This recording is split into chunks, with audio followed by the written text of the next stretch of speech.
السلام عليكم ورحمة الله تعالى وبركاته. مرحبا بكم في قناة مطبخ نوارة. ترجى من الله تكونوا بخير وفي أحسن الأحوال. اليوم إن شاء الله غنحضر معكم كيك اللي كيجي رائع وزوين بدون كريمة، بيضة واحدة، كيجي سهل في التحضير، مذاقات مختلفة ومتناغمة. ندوزو نشوفوا الطريقة والمقادير ديال هاد الكيكة.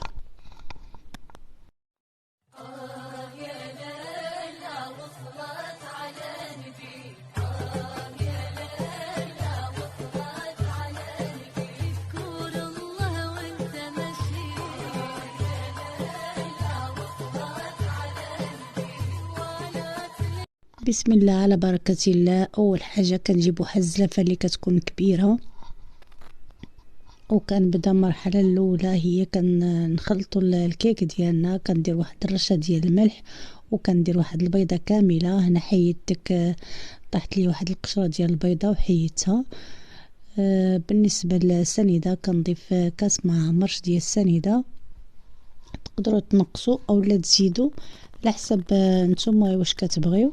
الا بغيتوها حلوه راه كتزيدوا السنيده، بغيتوها ما تكونش حلوه بزاف كتنقصوا. كنخلط مزيان هاد المكونات حتى كينسجموا مع بعضياتهم كما كتلاحظوا في الفيديو. كنضيف نص كاس ديال زيت المائده. بالنسبه للعبار هنا انا عبرت بكاس ديال العنبه، تقدروا تعبروا باي كاس عندكم، المهم تكون القياسات بنفس الكاس. كنضيف نص كاس ديال السنيده وكنخلط.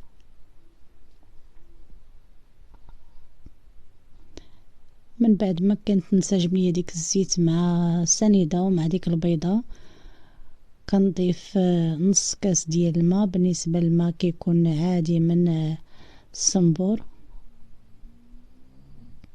كنخلط مزيان وكنضيف دوك جوج ساشيات ديال الكاكاو. انا ضفت هنا جوج، تقدروا ديروا معلقه ديال الكاكاو الا ما كانش عندكم ساشي. وكنضيف واحد المعلقه صغيره ديال قهوه سريعه الذوبان. صراحه كتعطي واحد المذاق رائع لهذا الكيك. كنخلط مزيان. بالنسبه للدقيق هنا انا غنستعمل كاس ونص ديال الطحين. الدقيق يكون من نوعيه جيده، وواحد الخماره اللي غندير في هاد الكيكه. بالنسبه للكيك انا ما بغيتهاش تكون طالعه بزاف، يعني غير القياس، لان باقي عندنا طبقه اخرى ديال الكراميل اللي غنديرو. صافي كنخلط هاد المكونات مزيان حتى كينسجموا مع بعضياتهم.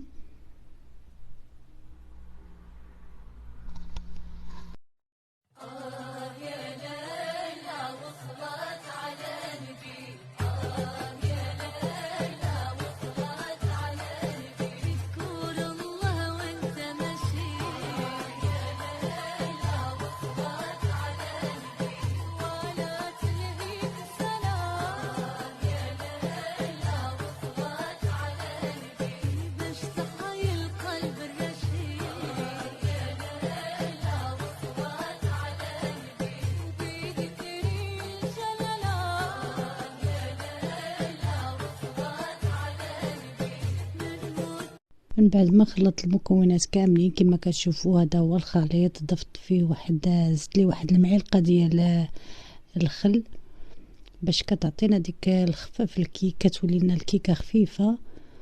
صافي كنزيد ديك المعلقه ديال الخل وكنخلطها، وكنجيب مول اللي كيكون مدهون بشويه ديال الزبده ولا بشويه ديال الزيت والطحين. كنصب الخليط ديالي اولا العجين ديال الكيك كما كتشوفوا الشكل ديالو. صراحه كيجي هذا الكيك رائع وزوين خفيف بزاف.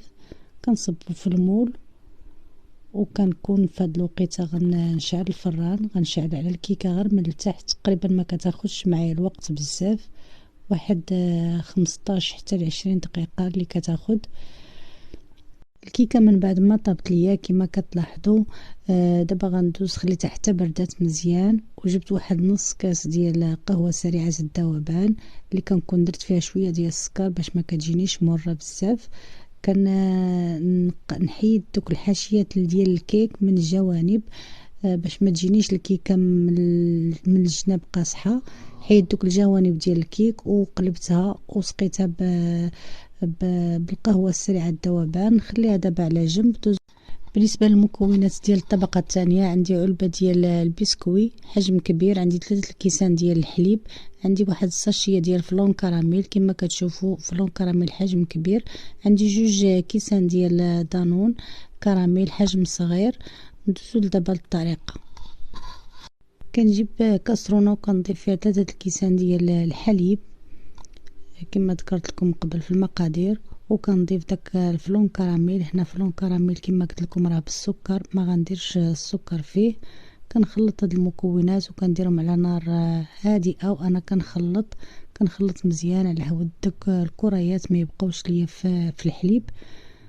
كنخلط مزيان حتى كيطلع ليا الغليه ديال الفلون، ونرجع معكم باش نكملوا التتمه ديال في خلاط كهربائي. كنضيف دانون كراميل وعلبه ديال البسكوي، وكنضيف داك الفلون اللي من بعد ما فاض ليا اولا من بعد ما طلع ليا ديك الغليه، كنصبو على الخليط ديال البسكوي ودانون، وكندير هاد المكونات في الخلاط كيطحنوا ليا مزيان.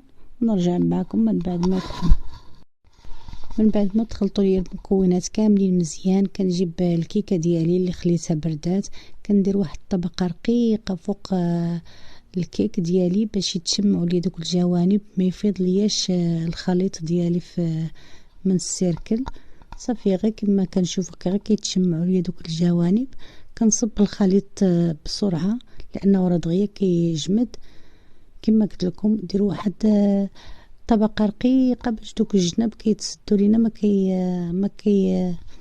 ما كتهبطش لنا الكريمه من الجناب. صافي كنصب الخليط دابا كله كما كتلاحظوا، ما كنحاولش نحرك السيركل ولا المول فين حطيتها فين تبقى حتى كتجمد. وعاد ديك بالنسبه للطبقه الثالثه اللي غنديروا فوق الكريمه ديالنا اولا الكلاصاج اللي غنديروا من الفوق ديال الكريم، عندي هنا 3 المعالق ديال السنيده، وعندي واحد الفلون كراميل حجم صغير بدون سكر. داكشي علاش غنديروا السنيده. عندي كاس ديال الماء، غناخذ واحد الكاسرونه صغيره وغنضيف فيها 3 المعالق ديال السنيده وكاس ديال الماء والفلون كراميل. كنديرهم على نار هادئه حتى كيغلي ليا داك الفلون. كنجيب واحد الصفايه وكنصفي فيها داك الفلون باش ما يكونوش ليا شي كرات ديال الفلون اولا شي حاجه بقات ليا في الكريمه ديالي اولا في الفلون ديالي، لان هذا غيكون واحد الكلاصاج من الفوق ديال الكيك. صافي كندوزو دابا باش نصبوه فوق الكريمه ديال الكيك. كما كتلاحظوا الكريمه من بعد ما بردت ليا مزيان، دابا غنجي باش نصب فيها داك الكلاصاج. كما قلت لكم كندير اولا غير بالمعلقه بشويه باش ما نحاول على الكريمه الطبقه الثانيه ما تطلعش ليا. صافي كنصب دابا كلشي في مره، وكنحاولوا كما قلت لكم فين ما حطينا الكيك ما نحاولوش نبدلوها حتى يجمد لينا داك الفلون مزيان، لان الا بقينا كنحركو ما غيبقاش لينا داك الكلاصاج عطي واحد المنظر زوين في الكيك. صافي كنخلي الكيكه ديالي هكذا حتى كتبرد وندوز باش نقدموها. من بعد ما خليته برد مزيان كما كتلاحظوا، انا صراحه انا خليته تقريبا واحد 5 ديال السوايع ولا 4 ديال السوايع. صافي كنحيد ليه السيركل كما كتشوفوا، كنحيدو ليه بسهوله. كما كتلاحظوا الطبقات كيجوا باينين وداك الكلاصاج كيجي رائع. انا هنا اكتفيت غير بداك الكلاصاج. تقدروا تزينوا نتوما بالسيجار ولا باي حاجه كانت عندكم، ولا بالشوكولا ولا بالماكارون، اي حاجه عندكم تقدروا تزينوا بها.